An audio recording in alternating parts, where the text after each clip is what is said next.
Hi guys, welcome to my channel. My name is Elizabeth, and in today's video I will be sharing something I've been wanting to share for a while now.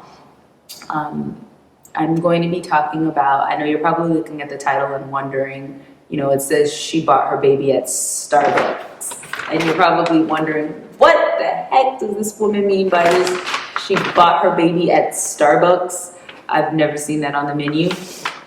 But as you may or may not know, 1 in every 8 women out there is struggling with infertility. And in my case, I am one of those women. And it's been something that I've been struggling with for a few years now. And it's been weighing on my heart to share my experiences and what Starbucks has done for me in my life with other women, to hopefully inspire them and to help anyone who's struggling with the same struggles that I am going through. I know you're probably wondering how Starbucks and infertility even go hand in hand, but Starbucks has been the life for me at this point, and they are the reason that I am able to sit before you here today and say that I am going through my first cycle of IVF for the first time. I'm super excited, super grateful for this opportunity that Starbucks has provided for me. And in today's video, I kind of want to share a little bit of insight of my background and what I've struggled with, along with how exactly Starbucks and their insurance package and their benefits has helped me get to this point. So I'm going to try to break this video up into 2 parts. Part 1 being a little background about myself, and then part 2 going into more in-depth and concrete facts about the Starbucks benefits and how it can maybe in turn help you or someone you know who is struggling with infertility. So just to move forward with it all, let's just skip right on into my story. I have been struggling with infertility now for a little over 3 years. It all started with my first pregnancy, resulting in being an ectopic pregnancy. And I just want to note that at the time I was 27 years old when this happened, because I know a lot of people associate infertility with being really old in age, or being later in your 30s or later in your 40s, and something that age kind of affects. But I just wanted to note that with my first pregnancy, I was 26 years old.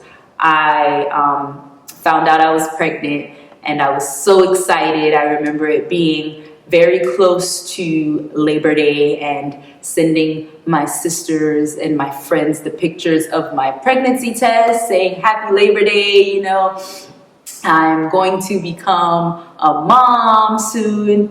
And then shortly after that, my experience with pregnancy was very short-lived, when I started having some bleeding and symptoms of a miscarriage, and I ended up going to the emergency room. I remember it like it was yesterday, and being told that my pregnancy is an ectopic pregnancy and that we would have to terminate the pregnancy. I immediately went into surgery, which I had then had my first tubal removal, which was my right tube removed. And at the time, there was a dye test done on my other tube to go ahead and check if that tube was in fact blocked, or that tube, whether it was blocked or not. And I remember the doctor telling me after surgery, "You're fine, your second tube is fine, you can go ahead, you can get pregnant in another 3 months or so. You should be able to conceive. You just now have 1 tube to conceive out of," which, if you do or do not know, you can still conceive a child with 1 tube. So here it was. I was a little down about losing 1 tube, but I knew there was still chances for me to have another child with my other tube.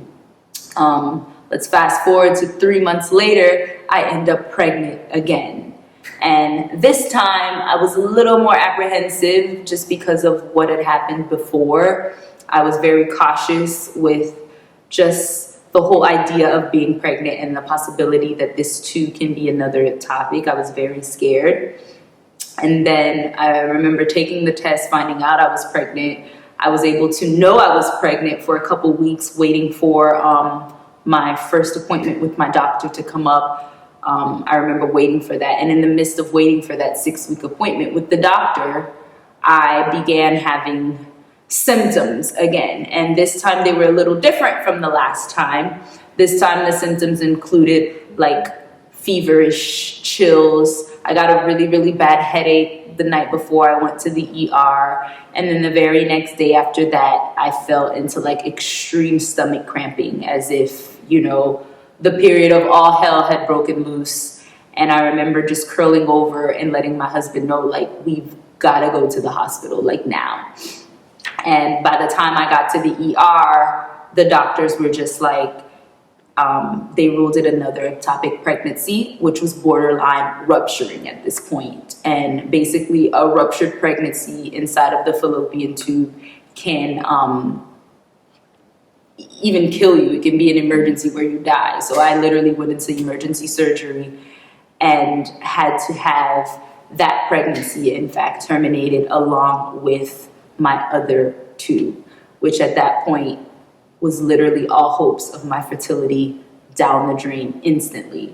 And at the time, like I said, the first one happened at 26, the second one at 27. I just remember asking myself, like, why? Like, how does this happen at such a young age? What did I do to deserve to have all my fertility taken away, all my chances of ever having a child taken away? And I remember the doctor coming in and letting me know what had happened. And he let me know, like, IVF is your only option to ever have a child.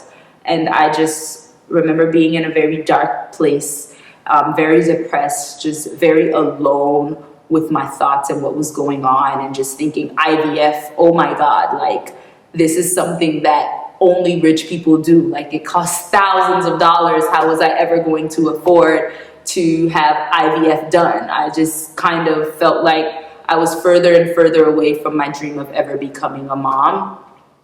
I didn't rule it out completely, but it just seemed like something that was so far-fetched and so far from happening for me. And like I said, I was in a very dark space. I dealt with a lot of depression just to get over the fact that, and accept the fact that IVF was going to be the only way for me to have a child. And I'll just fast forward some more. A couple years later, I had found a job that had some fertility coverage, and I was really thankful for that. And I was working there at the school board thinking, yay, I finally got some coverage. This is going to happen. But then getting deeper and deeper into that coverage, I found out that the coverage really didn't cover much of my infertility costs. As you may or may not know, IVF can cost upward $20,000 to $30,000 per cycle. And yes, this sounds like a great deal of money, and yes, it sounds attainable to some of us, but it's just like $20,000, and you're not even guaranteed this child. You're not guaranteed to be a mother. And it was just something that was very hard for me to accept, but it was something that I knew if I wanted a child, I had to do. So at the time, I was working through the school board, figuring out how I was going to save enough money between my husband and I. We were going to get married. We were going to buy a home. And then we also had to factor in this baby that was going to cost us literally a down payment on a home to have. So just fast forward a little bit, we ended up kind of just putting a baby on the back burner and saying, you know, we want to knock some things off of our bucket list first. And one being a home was something that we always wanted to do. So we were like, after we buy our home, we'll start saving up for our IVF process. And I remember around that same time, a cousin of mine sent me a video of a woman who was 30 years old, and StarBucks had basically just paid her way through her IVF cycle, which resulted in her twin babies. And I just remember watching the video saying, like, oh my God, like, I have to get a job at StarBucks. Like, I have to work at StarBucks. Like, that's my shot, my opportunity. And so in the midst of buying our home, I remember one day me and my husband were driving, and we're driving on our way back to our old house as we were viewing the new house, and I saw a brand new Starbucks with the huge sign saying opening soon, apply here. And I just remember saying, oh my God, this is my shot. This is my opportunity. I'm going to work for Starbucks. I'm going to apply for the Starbucks, and I'm going to work for the Starbucks here in our new area, in our new home. And I remember applying the very next day. I applied for several different Starbucks in the area, and 2 days later I got the call back and I was offered an interview to come out and interview. I remember going to my interview being very nervous, feeling like, oh my God, they're not gonna hire me. I'm way too old. I'm overqualified for this position. Like, there's no way they're gonna hire a bunch of 17-year-olds and they're never gonna pick me up. And I just remember doing all of my research and just being very prepared for this interview. It was like I was interviewing an interview of a lifetime. I was just so nervous about Starbucks, believe it or not, because I really, really wanted this job and I really wanted this opportunity. And so I went through the interview, and of course it was successful, and I was offered the job literally on the spot. And on March 20th of last year, which I'm coming around to my 1-year anniversary, I got the job and I started at Starbucks. And it's just been a journey that I can't be any more thankful for. Like, I know you're probably sitting here and you're wondering, like, why is this woman sitting on camera praising Starbucks and working, you know, basically for minimum age with a bunch of kids? But the opportunity that Starbucks has offered me and the things that they've done in my life, my career hasn't done for me. You know, I'm a school teacher. I've worked as a teacher. I've worked as a model. I've done many other things in my life, and nothing has been able to afford me this opportunity that Starbucks has given me. I'm just forever, I tell people all the time, I sing praises about Starbucks. I'm forever indebted to this company for the rest of my life, just for the opportunity that they have given me. And I know I said I'm going to break this video up into 2 parts. So part 1 is just a little inside background on my story and how I ended up here at Starbucks working for the company, and just why I'm just so grateful for what they've done in my life. And part 2, I'll go a little more in depth about the benefits of the benefit packages that they do offer, and how it helped and how it can possibly help you or someone you may know. So if you'd like to hear more about the benefits, you can keep watching. And in part 2 of my video, I'll discuss a little more about the benefits and what you need to know to get the job.